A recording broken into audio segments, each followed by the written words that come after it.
Olá, sou a professora Patrícia Fontes, esse é o meu sinal. Estou de volta para continuarmos falando sobre estimulação cognitiva, né? Lembrando que essa temática de estimulação cognitiva foi uma temática sugerida, né, pelos professores do atendimento educacional especializado como uma temática importante e relevante para que a gente explore no contexto da escola, no ambiente de aprendizagem escolar. No nosso encontro anterior, a gente fundamentou cognição, né? a gente explicou o conceito, a gente conceituou cognição e estimulação cognitiva. Trouxemos elementos importantes nesse processo de estímulo, respeitando, obviamente, as possibilidades do estudante e adequando, né, as estratégias que a gente vai utilizar.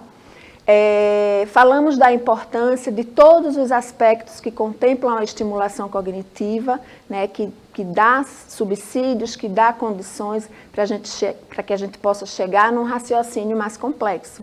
Então, nesse encontro de hoje, a gente vai falar sobre as atividades que estimulam, né? Quais atividades são indispensáveis? Obviamente que a gente tem uma gama infinita de atividades que a gente pode acessar quando a gente programa, quando a gente planeja um estímulo cognitivo, né? Mas a gente precisa considerar que quando a gente sugere, quando a gente oferece, né? Na realidade, quando a gente oferta um material para o nosso estudante, a gente precisa considerar que ele sente, né? Que essa apresentação desse material, essa disponibilização desse material vai precipitar no estudante sentimentos, né? Ele vai registrar tudo que está sendo feito ali. Ele vai internalizar falas, orientações, comandos, né? E aí a gente também precisa respeitar que esse estudante, ele tem preferências, né? Que ele tem preferências emocionais e que a questão motivacional é importante. Por isso que a gente chama a atenção para que os recursos que a gente ofereça, para que as estratégias que a gente elenque no nosso dia a dia de trabalho, sejam sejam baseadas nos aspectos que contemplem o estudante, né? Na sua forma de sentir, na sua forma de registrar, na sua forma de internalizar e a partir das suas preferências emocionais e motivacionais. Então, essa atividade, né, que eu trouxe para vocês é uma atividade de percepção, uma atividade de discriminação visual, mas é uma atividade que não se delimita apenas por esses dois aspectos, percepção e discriminação, né? A gente foca, a gente tem um objetivo com uma atividade, obviamente, qual é a prioridade dessa atividade, mas em uma atividade como essas duas que vocês estão vendo, a gente pode trabalhar componente motor, por exemplo, né? A gente pode trabalhar a concentração, né? A atenção e a concentração, né, que vai fazer com que a gente perceba os detalhes e essas habilidades passem a fazer parte de verdade do dia a dia, né, no desenvolvimento desse estudante na escola, na sala de recursos, na sala regular. Outra possibilidade para a gente trabalhar a percepção, né? Então, assim, essa primeira atividade da maçã, vocês podem observar que ela tem uma complexidade, né? A gente oferece cores e tamanhos,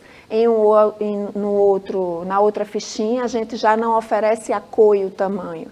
Então, esse já é um estímulo complexo, que a depender da possibilidade de interação do estudante, vai gerar um esforço maior ou menor, né? E aí a gente está considerando que o nosso trabalho é personalizado, né? E aí a gente escolheu essa atividade para um determinado estudante, pensando na personalização e pensando nas possibilidades de resposta que ele vai conseguir, que ele tem. A outra atividade é a Torre de Hanoi. Só que essa Torre de Hanoi, ela não está sendo disponibilizada a partir de um material concreto, né? Até porque se a gente não tiver a Torre de Hanoi na escola, a gente pode desenhar a Torre de Hanoi e fazer a atividade da mesma forma.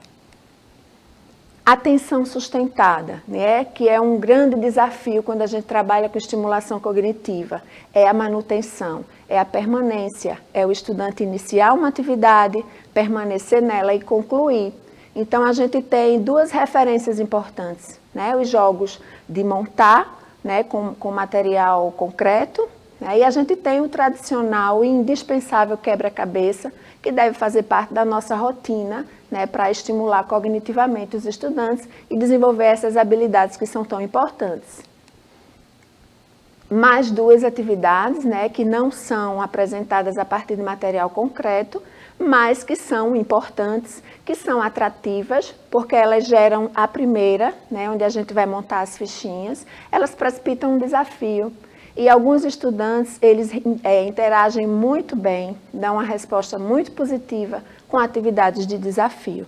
E aí, na outra atividade, a gente vê um estímulo de pareamento, onde a gente, além da percepção visual e memória, a gente também pode introduzir a apropriação do sistema de escrita alfabética, se o estudante já estiver construído competências e habilidades para isso, né? Na apropriação do sistema de escrita alfabética, a gente sabe que a gente precisa de habilidades mais complexas sendo construídas, até porque a gente tem as hipóteses que precisam ser desenvolvidas na apropriação da escrita.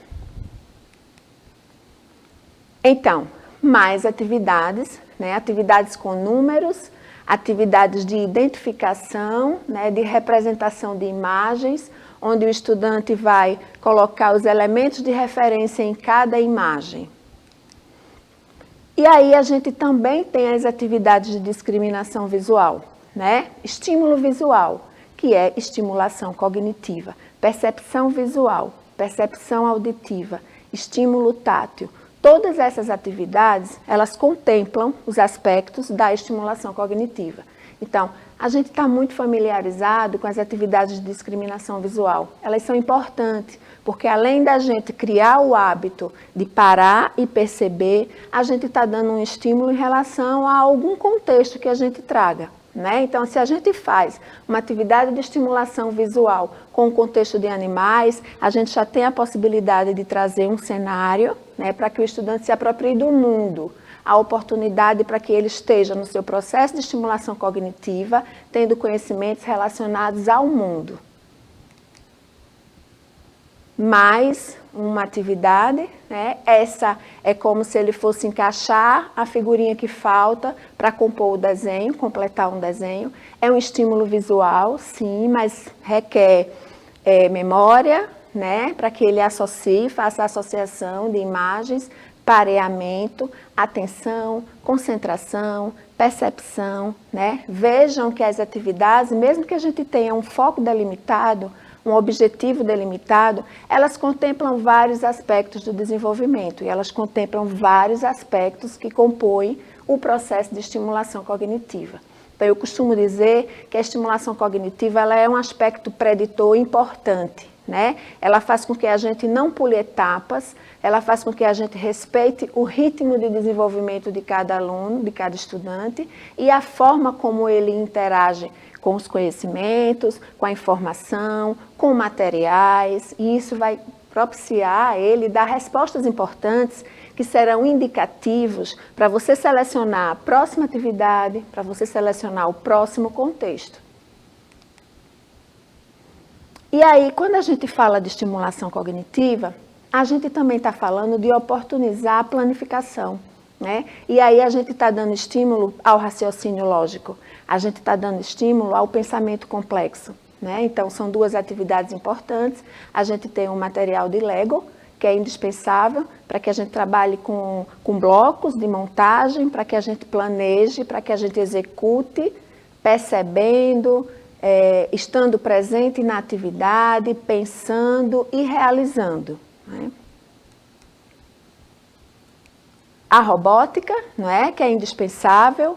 As atividades de interpretação também são importantes, que a gente pode ir introduzindo a representação gráfica do nosso sistema de escrita e ele pode fazer a ponte entre grafema e fonema, né, nesse processo de estimulação cognitiva, mas que a gente se aproveita também dele para que a gente vá introduzindo de verdade essa dinâmica para que ele possa se alfabetizar. E aí a gente também inclui essas atividades de alfa-letramento. Integração da realidade, que exige do estudante atenção, percepção e a mobilização de informações. Né? Percebam que nessa imagem existem coisas que não fazem parte do contexto. Então, o estudante vai precisar mobilizar alguns conhecimentos anteriores para que ele possa identificar o que pertence e o que não pertence. E nesse momento, a gente também vai estar trabalhando a questão motora, porque se a gente coloca as figuras móveis e pede para ele colocar em cima ou circular a figura que não faz parte, a gente está dando oportunidade de estimular a função visomotora. Comparações e semelhanças, importante como um estímulo, né? Onde ele vai fazer análise comparativa, e aí a gente tem duas sugestões, uma com material concreto para manuseio, né? Que geralmente cria um interesse maior do estudante em realizar, e mais aí a gente também tem as atividades que podem ser construídas com a configuração tradicional que a gente utiliza de atividades xerocadas, para que a gente possa fazer também esse trabalho. Mais estímulo, né? Percebam que aí a gente está trabalhando com letras, né? Estamos trabalhando também com coordenação, porque o estudante vai localizar e vai sobrepor a letra na outra de referência. E aí a gente tem trabalho com palavras, trabalho com fichinhas, material concreto, que a gente pode trabalhar realismo nominal, pauta sonora, além de todos os campos que compõem a estimulação cognitiva. Localização, né? A gente pode trabalhar raciocínio lógico, recuperação da informação com uma atividade como essa e função motora também. Então, onde eu estou, onde é a minha casa, a minha rua, minha cidade, meu estado, meu país. Então, você está inserido no contexto da atividade, desenvolvendo habilidades importantes de estimulação cognitiva e fazendo parte do cenário, do mundo onde você está, né? Se percebendo no contexto de aprendizagem. Pensamento dedutivo, que também é muito importante para que a gente organize as ideias, né? Recupere informações e possa fazer. Você vai dar orientações, você vai dar comandos numa atividade como essa e o estudante vai se organizar para executar. Então, também contemplamos as funções executivas. Memória, né, que a gente trabalha de forma muito regular, muito frequente no nosso contexto escolar, e a gente tem elementos diversos para que a gente possa trabalhar com memória, recursos diferentes, né, várias estratégias que a gente pode utilizar. Recuperação da informação, que a gente pode utilizar através de música, de material concreto, mas como a gente entende que a apropriação do sistema de escrita é uma máxima, que o estudante precisa se alfabetizar, todo estudante, toda criança precisa se alfabetizar, a gente pode sim, mesmo no momento de estimulação cognitiva, a gente já ir introduzindo, familiarizando esse estudante com o ambiente letrado, né, o ambiente alfabetizador. Propriedades comuns, né? A gente faz referência do abstrato ao concreto e aí a gente dá a possibilidade desse estudante fazer agrupamentos por categorias. Essa é uma atividade importante, né? Que mobiliza alguns conhecimentos anteriores e faz com que ele se familiarize com esses trabalhos de desafio.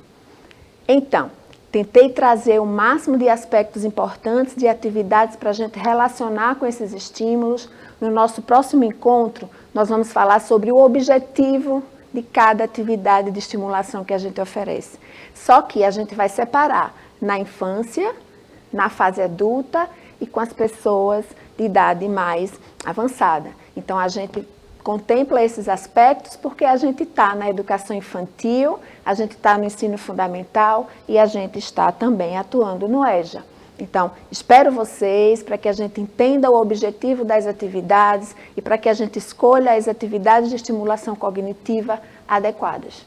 Muito obrigada, até o nosso próximo encontro.